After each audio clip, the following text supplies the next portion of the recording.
السلام عليكم ورحمة الله وبركاته. الحمد لله الكريم المنان والصلاة والسلام على حبيب الحنان وعلى آله الذين قالوا البيان أما بعد. প্রিয় দর্শক শ্রোতা, কাছে দূরে বিশ্বজুড়ে যে যেখান থেকে এই মুহূর্তে বিটিভির পর্দায় দেখছেন জাতীয় হিফজুল কোরআন প্রতিযোগিতা মিনহাজুল কোরআন সিজন 2, আপনাদের সকলকে আন্তরিক মোবারকবাদ জানিয়ে কম্পিটিশন রাউন্ডের আজকের গুরুত্বপূর্ণ এপিসোড শুরু করছি আমি নিজাম বিন মুহিব।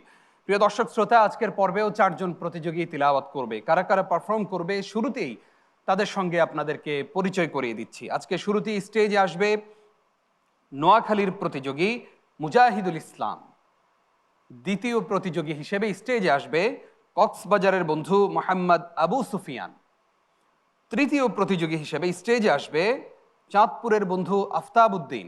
এবং সর্বশেষ প্রতিযোগী হিসেবে কোরআনের আলো ছড়াবে শরীয়তপুরের বন্ধু আসাদুল্লাহ আবির। প্রিয় দর্শক, 4 জন প্রতিযোগীর সঙ্গে আমরা পরিচিত হলাম। এবার তাদের তিলাওয়াতকে যারা মূল্যায়ন করবেন সেই সম্মানিত বিজ্ঞ বিচারকদের সঙ্গে আপনাদেরকে পরিচয় করিয়ে দিচ্ছি। বিচারকের দায়িত্ব পালন করছেন মসজিদুল হিদায়া, ভিয়েনা, অস্ট্রিয়ার সম্মানিত খতিব ফদিলাতুল শেখ অধ্যাপক আব্দুল মতিন আজহারি। আসসালামু আলাইকুম ওয়া রাহমাতুল্লাহি ওয়া বারাকাতুহু। বিজ্ঞ বিচারক হিসেবে দায়িত্ব পালন করছেন আন্তর্জাতিক পুরস্কারপ্রাপ্ত কারি ফদিলাতুল উস্তাজ শেখ কারি মোহাম্মদ আব্দুল্লাহ। আসসালামু আলাইকুম ওয়া রাহমাতুল্লাহি ওয়া বারাকাতুহু। রয়েছেন আরো একজন সম্মানিত বিদগ্ধ বিচারক। বিচারকের দায়িত্ব পালন করছেন ফদিলাতুল শেখ আবু সালেহ মোহাম্মদ মুসা। আসসালামু আলাইকুম ওয়া রাহমাতুল্লাহি ওয়া বারাকাতুহু। ওয়া আলাইকুম আসসালাম ওয়া রাহমাতুল্লাহি ওয়া বারাকাতুহু। বিজ্ঞ বিচারক ত্রয় আপনাদেরকে মিনহাজুল কোরআন সিজন 2 এর আজকের এই গুরুত্বপূর্ণ আয়োজনে স্বাগত জানাচ্ছি। প্রিয় দর্শক, এবার শুনবো তিলাওয়াত। শুরুতেই বিজ্ঞ বিচারকদের মুখোমুখি হচ্ছে নোয়াখালীর প্রতিযোগী মুজাহিদুল ইসলাম। তাকে প্রশ্ন করবেন ফদিলাতুল উস্তাজ কারি মোহাম্মদ আব্দুল্লাহ।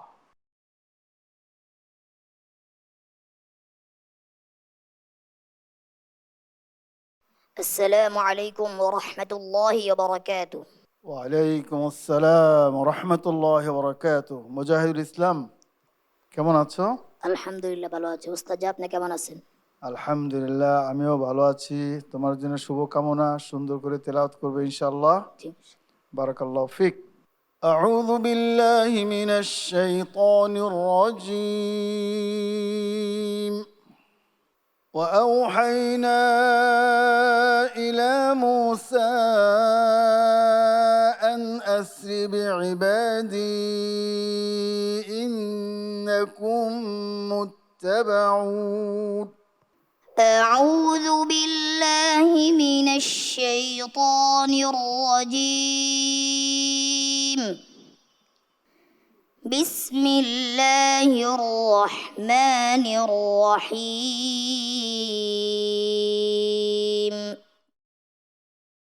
وأوحينا إلى موسى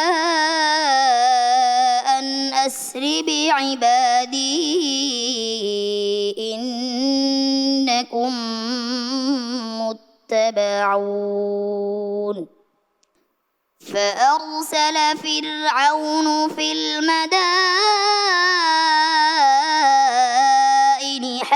حاشرين إن هؤلاء لشرذمة قليلون وإنهم لنا لغائظون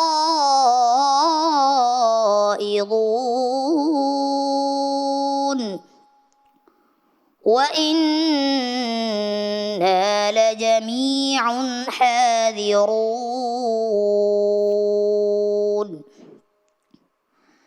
فأخرجناهم من جنات وعيون وكنوز ومقام كريم كذلك وأورثناها بني إسرائيل فأتبعوهم مشرقين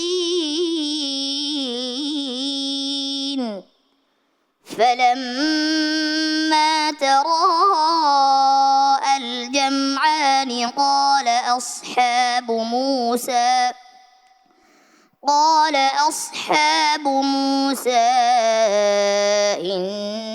إنا لمدركون قال كلا إن معي ربي سيهدين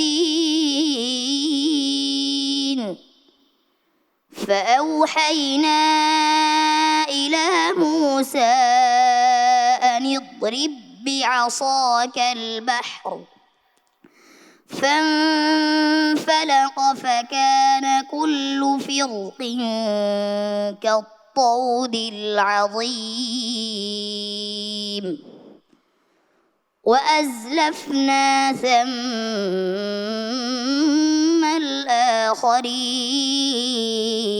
الآخرين وأنجينا موسى ومن معه أجمعين ثم أغرقنا الآخرين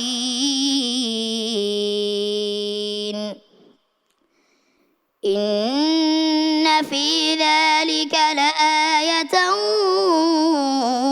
وما كان أكثرهم مؤمنين وإن ربك لهو العزيز الرحيم واتل عليهم نبأ إبراهيم إذ قال لأبيه وقومه ما تعبدون قالوا نعبد أصناما فنظل لها عاكفين حسبك.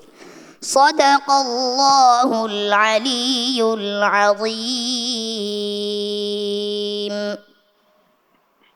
মাশাআল্লাহ, আমাদের নোয়াখালীর প্রতিনিধি মুজাহিদুল ইসলাম নিয়ন্ত্রিত এক কণ্ঠে আমাদেরকে তেলাওয়াত শোনালো। আমরা তার তেলাওয়াত সম্পর্কে এবার মন্তব্য শুনতে চাইব। প্রশ্নকারী উস্তাজ কারি মোহাম্মদ আব্দুল্লাহ আপনার কাছ থেকে। মাশাআল্লাহ, মুজাহিদুল ইসলাম, বারাকাল্লাহু ফিক, হায়াকাল্লাহ, বারাকাল্লাহু ফি হায়াতাক।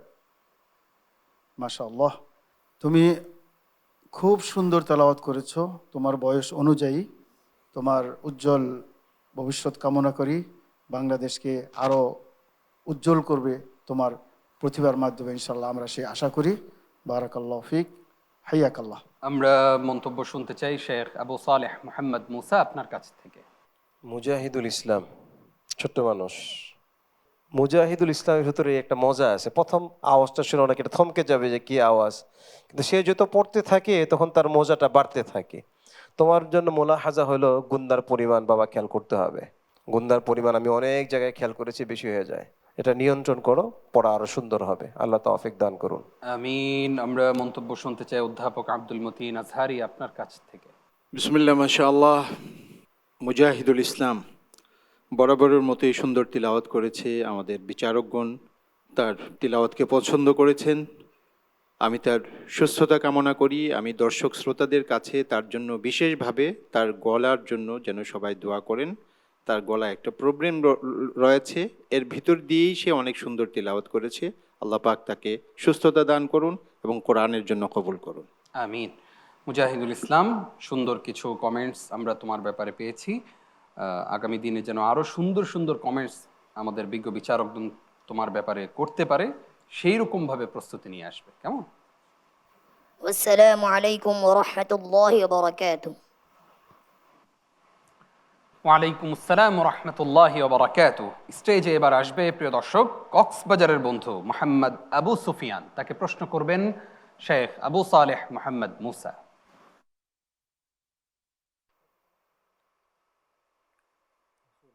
السلام عليكم ورحمة الله وبركاته.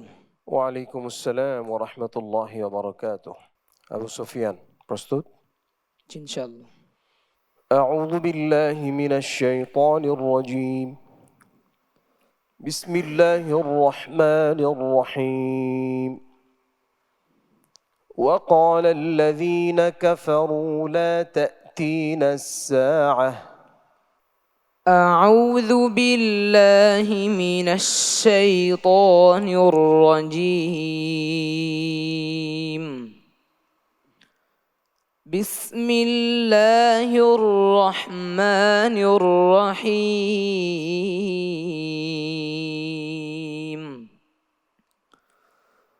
وقال الذين كفروا لا تأتينا الساعة قل بلى وربي لتأتينكم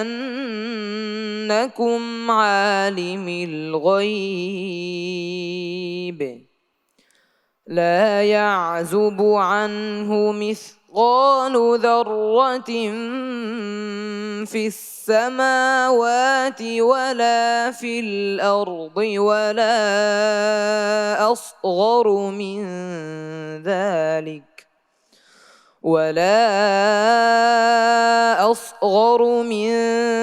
ذلك ولا أكبر إلا في كتاب مبين ليجزي الذين آمنوا وعملوا الصالحات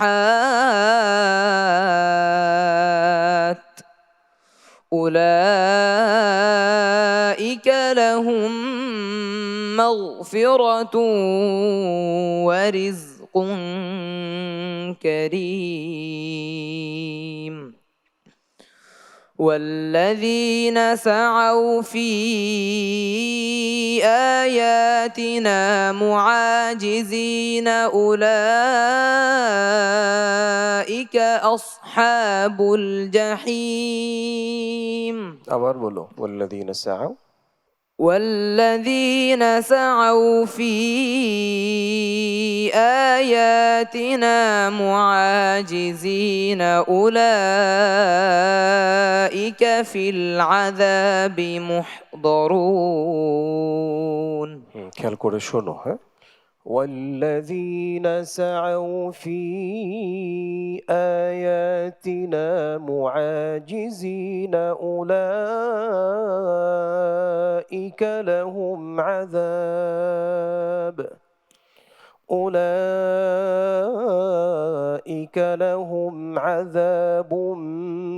من رجز أليم. والذين سعوا في آياتنا معاجزين أولئك لهم عذاب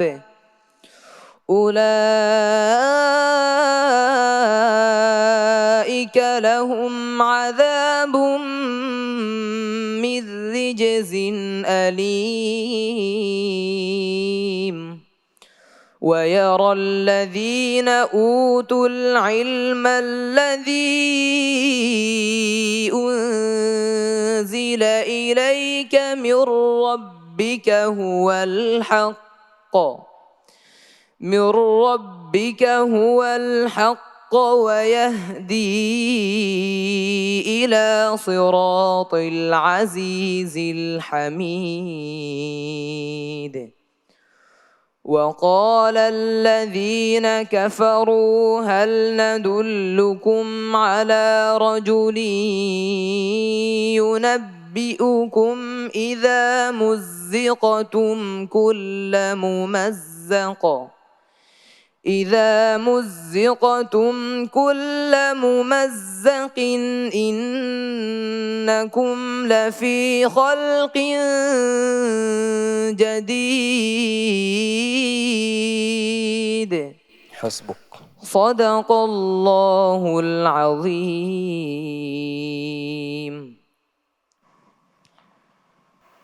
মাশাআল্লাহ। প্রিয় দর্শক, আবু সুফিয়ানের তেলাওয়াত আমরা শুনলাম। এবার তার তেলাওয়াত সম্পর্কে মূল্যায়ন জানবো প্রশ্নকারী ওস্তাজ আবু সালেহ মোহাম্মদ মুসা। ওস্তাজ, আপনার কাছ থেকে। মাশাআল্লাহ, ধীরে সুস্থে ঠান্ডা মাথায় তেলাওয়াত করছিলে। তাকদীর অনেক সময় হয়ে যায়, এটি কোরআন। কোরআন কেউ বলতে পারবে না যে আমি নির্ভুল পড়ে দিতে পারবো। সাহস করতে পারে, কিন্তু বাকি আল্লাহ পাকের ইচ্ছা, বাস্তবায়ন যেভাবে হবে এভাবেই মেনে নিতে হবে। তোমার জন্য দোয়া করি, আল্লাহ তোমাকে দ্বীনের দায়ী এবং খাদেম হিসাবে, বড় একজন স্কলার হিসাবে কবুল করুন, আমিন। মন্তব্য করছেন ওস্তাজ কারি মোহাম্মদ আব্দুল্লাহ। মাশাআল্লাহ, আবু সুফিয়ান, ফাতহাল্লাহ আলাইক, হাইয়াক আল্লাহ। মাশাআল্লাহ, অত্যন্ত মিষ্টি আওয়াজে, সুমধুর কণ্ঠে তুমি যে তেলাওয়াতটি করলে, আমি খুব আশাবাদী ছিলাম, এখনও আশাবাদী। মাশাআল্লাহ, তোমার ইবতিদা এবং তুমি সেই যে সুরে তুমি পড়তেছিলে সেই সুরেই তুমি ছিলে। মাশাআল্লাহ, এটা একটা তোমার অনেক একটা বড় গুণ। আর যেটা তুমি হোঁচট খেয়েছো সেটা তোমার তাকদির। হোঁচট খাওয়ার পরও তোমাকে আমি একটু ধন্যবাদ দিতে চাই, এবং এখানে যারা প্রতিযোগী আছে তার জন্য বলছি, সে হোঁচট খাওয়ার পরেও কিন্তু একটু ঘাবড়িয়ে যায়নি এবং সে তার মতোই পড়তেছিল। এটা তোমার জন্য, সবার জন্য এটা একটা শিক্ষণীয় ব্যাপার। তো তুমি অনেক দূর এগিয়ে যাও, আমরা সেই প্রত্যাশা করি। বারাকাল্লাহ ফিক, হাইয়াকাল্লাহ। আমরা মন্তব্য শুনতে চাই অধ্যাপক আব্দুল মতিন আজহারি, আপনার কাছ থেকে। বিনয়ীদেরকে আল্লাহ তাআলা পছন্দ করেন। নবীজি সাল্লাল্লাহু আলাইহি সাল্লাম বলেছেন, মান তাওয়াদাআ লিল্লাহ রাফাআহুল্লাহ, যে বিনয় অবনত হয় আল্লাহর জন্য, তাকে, তার মর্যাদাকে আল্লাহ তাআলা সমুন্নত করেন। আমি আশা করব আবু সুফিয়ান এবং তার সকল বন্ধুদের কাছে তারা বিনয় অবনত হয়ে কোরআন তিলাওয়াত করবে। তাদের তিলাওয়াতের মধ্যে একটা পবিত্রতার ছাপ থাকবে, একটা বিনয়ের ছাপ থাকবে, আর এর মাধ্যমে আল্লাহ তাআলা তাদেরকে সফলতার চূড়ান্ত সোপানে আরোহণ করার তৌফিক দান করবেন। বারাকাল্লাহু ফিক। আবু সুফিয়ান, তোমার জন্য কিছু পরামর্শ এসেছে। সেই পরামর্শগুলো মেনে সামনের দিনগুলোতে পথ চলতে হবে, কারণ এটা প্রতিযোগিতার মঞ্চ। এখানে সূক্ষ্ম ভুলের কারণেও অনেকে পেছনে পড়ে যায়। তোমরা নিশ্চয়ই জানো যে আমরা কম্পিটিশন রাউন্ডে আছি, এবং এই রাউন্ডের শেষের দিকে 4 জনকে আমরা বিদায় জানাবো। তোমার জন্য অনেক শুভকামনা। আসসালামু আলাইকুম ওয়া রাহমাতুল্লাহি ওয়া বারাকাতুহু ওয়ালাইকুম আসসালাম ওয়া রাহমাতুল্লাহি ওয়া বারাকাতুহু। প্রিয় দর্শক, দেখছেন জাতীয় হিফজুল কোরআন প্রতিযোগিতা মিনহাজুল কোরআন সিজন 2। আমরা আছি কম্পিটিশন রাউন্ডে। ডেকে নিচ্ছি তৃতীয় প্রতিযোগীকে। স্টেজে আসবে চাঁদপুরের বন্ধু আফতাব উদ্দিন। তাকে প্রশ্ন করবেন ফদিলাতুশ শেখ অধ্যাপক আব্দুল মতিন আজহারি।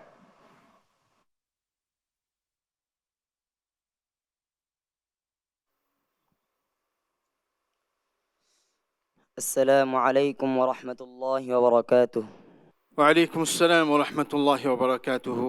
আফতাবউদ্দিন, ভালো আছো? الحمد لله أستاذ আপনি কেমন আছেন আলহামদুলিল্লাহ। قل يا أيها الناس إنما أنا لكم نذير مبين. أعوذ بالله من الشيطان الرجيم بسم الله الرحمن الرحيم قل يا أيها الناس إنما أنا لكم نذير مبين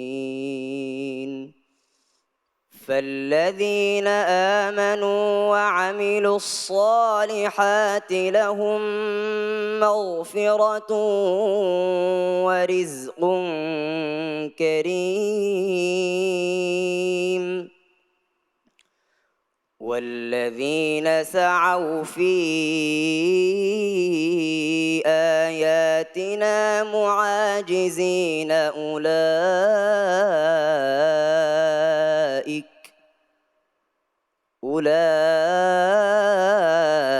أولئك أصحاب الجحيم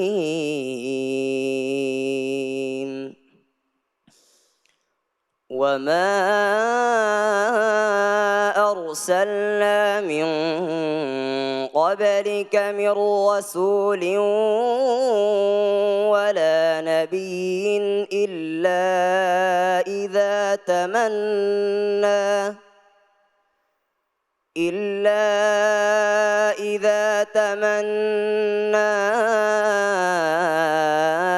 ألقى الشيطان في أمنيته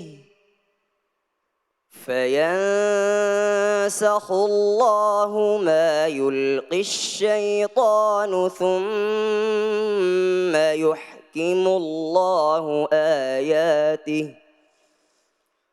والله عليم حكيم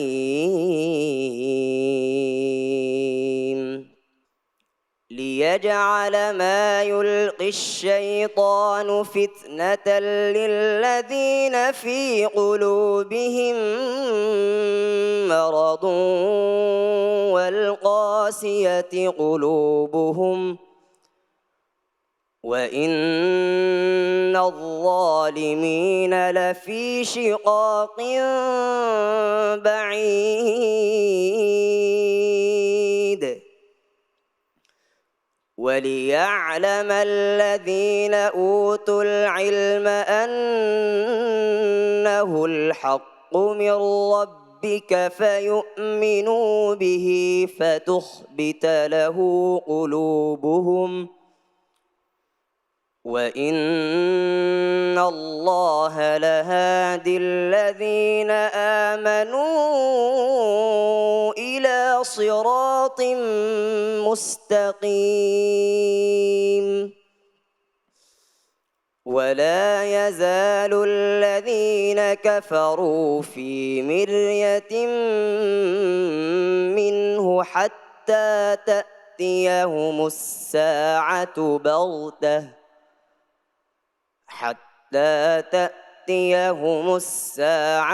بغتة أو يأتيهم عذاب يوم عقيم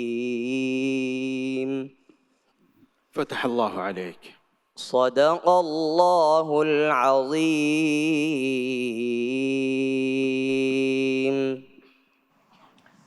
মাশাআল্লাহ, আমাদের চাঁদপুরের প্রতিযোগী আফতাবউদ্দিন দারুণ একটি সুরে আমাদেরকে তেলাওয়াত শোনালো। আমরা তার তেলাওয়াত সম্পর্কে এবার মন্তব্য শুনতে চাইব। প্রশ্নকারী ওস্তাদ অধ্যাপক আব্দুল মতিন আজহারি, আপনার কাছ থেকে। বারাকাল্লাহ ফিক। সম্মানিত উপস্থাপক, আফতাবউদ্দিন একটি প্রতিভার নাম, মাশাআল্লাহ। সমুদ্রের ঢেউয়ের মতো করে সে আমাদেরকে কোরআন তেলাওয়াত করে শুনিয়েছে, আন্দোলিত করেছে। তার তিলাওয়াত ছিল অকৃত্রিম এবং তার সুরের মধ্যে ছিল একটি মাধুর্যপূর্ণ অবস্থা এবং সৃষ্টিশীলতা।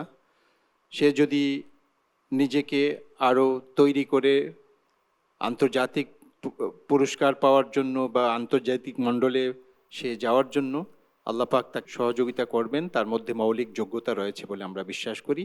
আল্লাহ পাক তোমাকে তৌফিক দান করো। আমিন। আমরা মন্তব্য শুনতে চাইব ওস্তাদ কারি মোহাম্মদ আব্দুল্লাহ, আপনার কাছ থেকে। মাশাআল্লাহ, আফতাবউদ্দিন ফাতাহাল্লাহু আলাইক, হাইয়াকাল্লাহ, বারাকাল্লাহু ফিক।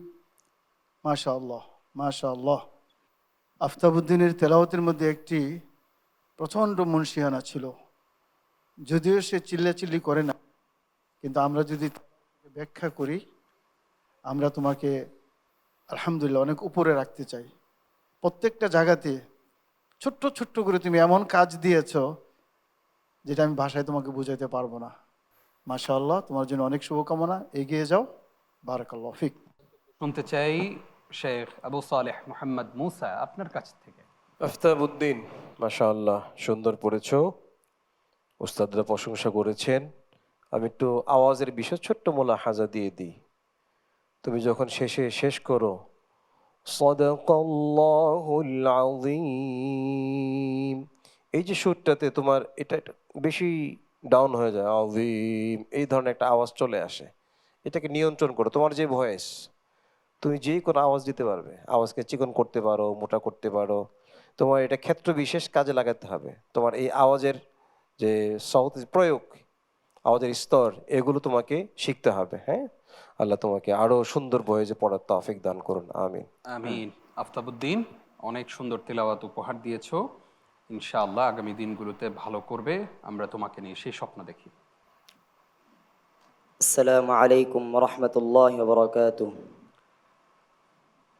ওয়ালাইকুম আসসালাম রহমতুল্লাহ বরাকাত। প্রিয় দর্শক, ডেকে নিচ্ছি আজকের পর্বের সর্বশেষ প্রতিযোগীকে। স্টেজে আসবে শরীয়তপুরের বন্ধু আসাদুল্লাহ আবির।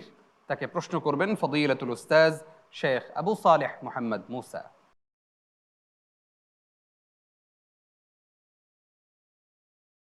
السلام عليكم ورحمة الله وبركاته. ওয়ালাইকুম আসসালাম ওয়া রাহমাতুল্লাহি ওয়া বারাকাতুহু। কেমন আছো? আলহামদুলিল্লাহ, আমি ভালো আছি। উস্তাদ জি, আপনি কেমন আছেন? আলহামদুলিল্লাহ, আল্লাহ অনেক ভালো রেখেছেন। ওয়াফাকাকুম আল্লাহ। আউযু বিল্লাহি মিনাশ শাইতানির রাজীম। বিসমিল্লাহির রহমানির রহিম। কাযালিকা নাফআলু বিল মুজরিমিন। أعوذ بالله من الشيطان الرجيم. بسم الله الرحمن الرحيم. كذلك نفعل بالمجرمين. ويل يومئذ للمكذبين. ألم نخلقكم من ماء مهين فجعلناه في قرار مكين إلى قدر معلوم فقدرنا فنعم القادرون. ويل يومئذ للمكذبين. ألم نجعل الأرض كفاتا أحياء وأمواتا وجعلنا فيها رواسي شامخات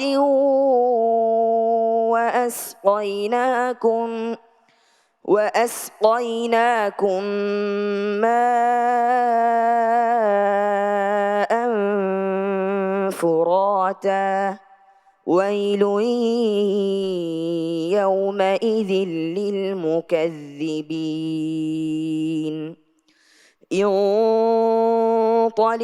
انطلقوا إلى ما كنتم به تكذبون.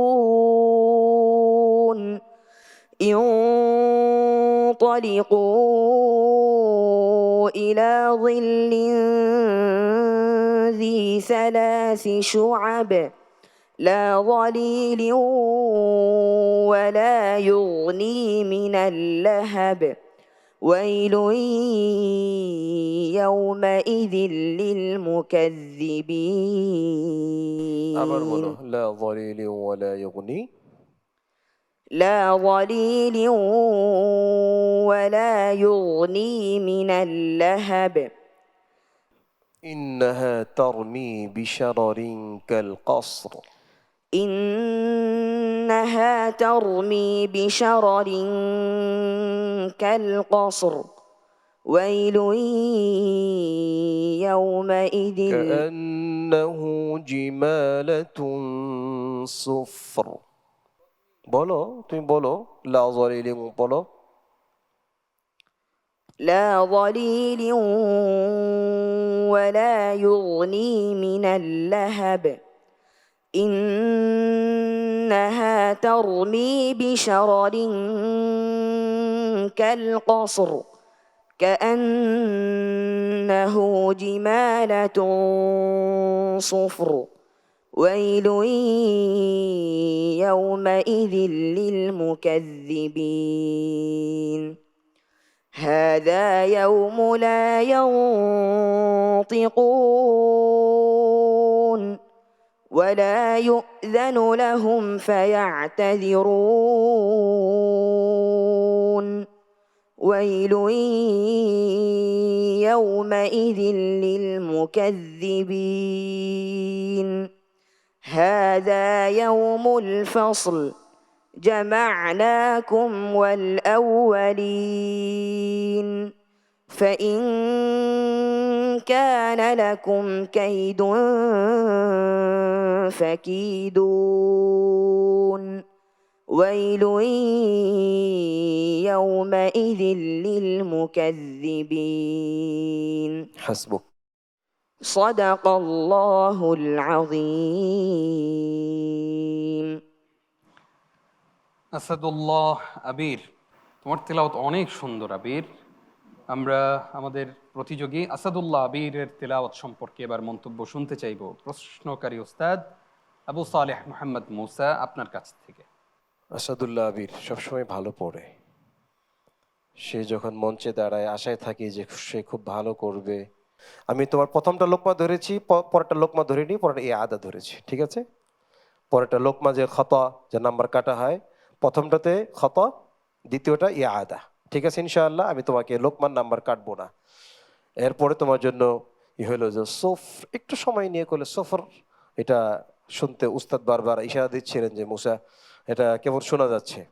এই উচ্চারণগুলো যেখানে সাকিন জমা হয়ে যায়, হ্যাঁ, দুইটা সাকিন হয় তখন ইজতিমাই সাকিনাইন বলা হয়। এই যখন দুইটা একত্রিত হয় তখন ওই সাকিন হরফগুলোর সিফাত খেয়াল করে আদায় করতে হয়। সফর সফ সময় দিতে হবে একটু, হ্যাঁ, এই বিষয়গুলো খেয়াল করে আদায় করতে হবে। মাশাআল্লাহ তেলাওয়াত ভালো ছিল। আল্লাহ তোমাকে, তোমার যে তামান্না তুমি চ্যাম্পিয়ন হবে, পুরস্কার পাবে, এই মঞ্চে না হলে অতি সত্বর আল্লাহ আরো বড় কোনো মঞ্চে তোমাকে দান করুন, আমিন। আমরা মন্তব্য শুনতে চাই কারি মোহাম্মদ আব্দুল্লাহ আপনার কাছ থেকে। মাশাআল্লাহ, আসাদুল্লাহ, আমরা যখন কারো প্রতি প্রত্যাশা থাকে তারপর যদি হোঁচট খাই আমাদের খুব কষ্ট হয়। আগের প্রত্যেকটা এপিসোড তুমি খুব সুন্দর তেলাওয়াত করেছো, আমাদেরকে অভিভূত করেছো, আমরা তোমার জন্য দোয়া করেছি, উৎসাহিত করেছি। আসলে ভাগ্য, তোমার প্রতিভা আছে, সময়ও আছে, ইনশাল্লাহ তুমি চেষ্টা করবে।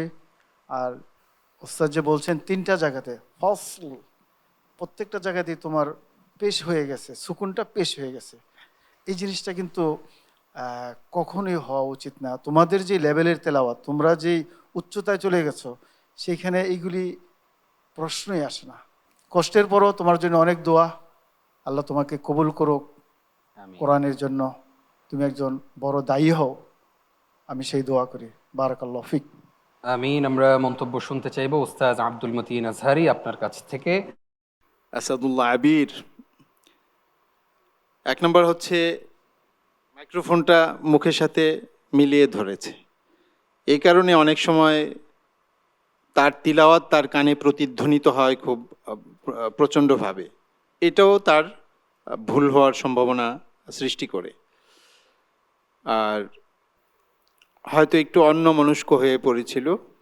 তো আল্লাহ পাক সুন্দর করার তৌফিক দান করুক। তুমি অনেক সম্ভাবনাময়, তোমাকে নিয়ে অনেক স্বপ্ন তোমার উস্তাদরা দেখছে, দেশবাসী দেখছে, আমরাও পর্যন্ত দেখছি। তোমরা সবাই আমাদের কাছে সন্তান তুল্য, সবাই সমান। আশা করি আল্লাহ পাক তোমাদেরকে সেই উঁচু মাকামে নিয়ে যাবেন। আসাদুল্লাহ আবির, বিজ্ঞ ওস্তাদগণ বলছিলেন যে তোমার তিলাওয়াত এতটাই সুন্দর যে শুনতেই শুধু মনে চায়।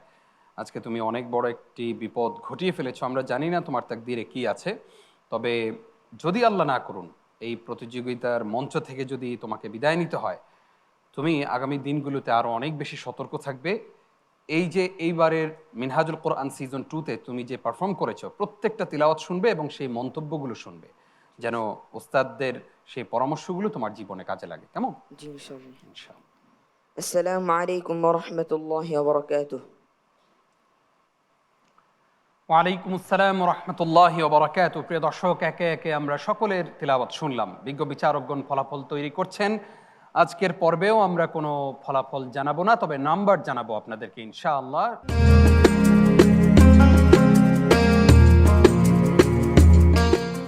আপনারা দেখছেন জাতীয় হিফজুল কোরআন প্রতিযোগিতা মিনহাজুল কোরআন সিজন 2। আমরা আছি কম্পিটিশন রাউন্ডের চতুর্থ পর্বে।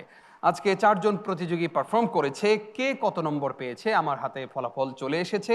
আমি আজকের পর্বের ফলাফল আপনাদেরকে জানিয়ে দিচ্ছি। মুজাহিদুল ইসলাম পেয়েছে 85 নম্বর, মোহাম্মদ আবু সুফিয়ান পেয়েছে 79, আফতাবউদ্দিন পেয়েছে 86.5, আসাদুল্লাহ আবির পেয়েছে 72। প্রিয় দর্শক শ্রোতা, 4 জন প্রতিযোগীর নম্বর আপনাদেরকে জানিয়ে দিলাম। ইনশাআল্লাহ আগামীকালকের পর্বে আপনারা জানতে পারবেন কোন 4 জন প্রতিযোগী আমাদের কাছ থেকে বিদায় নিচ্ছে এবং কোন 16 জন চলে যাচ্ছে পরবর্তী রাউন্ডে। প্রিয় দর্শক, আজকে এই পর্যন্তই। আপনারা এতক্ষণ দেখছিলেন জাতীয় হিফজুল কোরআন প্রতিযোগিতা মিনহাজুল কোরআন সিজন 2। অনুষ্ঠান শেষ করার পূর্বে বিজ্ঞ বিচারক ত্রয় আপনাদেরকে ধন্যবাদ জানাতে চাই, ধন্যবাদ দিতে চাই প্রিয় প্রতিযোগীবৃন্দ তোমাদেরকে। সেই সাথে প্রিয় দর্শক, আপনাদের প্রতি কৃতজ্ঞতা আদায় করে আজকের মতো বিদায় নিচ্ছি। নিজাম বিন মুহিব। আসসালামু আলাইকুম ওয়া রাহমাতুল্লাহি ওয়া বারাকাতুহু।